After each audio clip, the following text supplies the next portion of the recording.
زمانہ یعنی انسانیت کی تاریخ اس حقیقت پر شاہد ہے کہ انسان کی کوشش ہمیشہ ناکام رہی ہے، اس کی محنت اکارت گئی ہے، وہ ہر مقام پر خاسر و نمراد رہا ہے، وہ اپنے مقصد کو کبھی نہیں پا سکا۔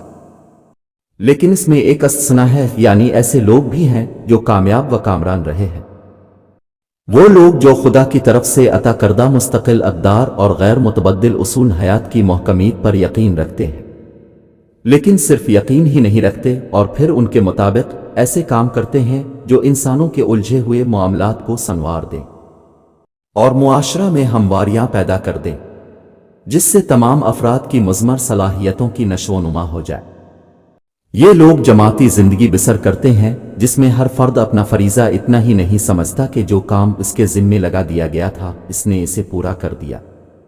وہ اپنے ساتھیوں سے بھی کہتا ہے کہ وہ بھی اپنا حق ادا کریں اور جس قدر مشکلات ان کے راستے میں آئیں وہ ان کا مقابلہ ثبات اور استقامت کے ساتھ کرے۔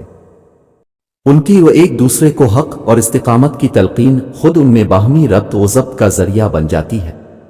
وہ مسلسل ومتواتر اس روش پر گامزن رہتے ہیں اور اس طرح آنے والی نسلوں کے لیے زمانہ کی رون راہ پر اپنے نقوش قدم ثبت کرتے چلے جاتے ہیں۔ یہی وہ جماعت ہے جو کامیاب و کامران زندگی بسر کرتی ہے۔ دوسرے انسانوں کی زندگی ناکامیوں اور انمروادیوں کی حسرت انگیز داستانوں کے سوا کچھ نہیں۔ تاریخ کے اوراق اس پر شاہد ہے۔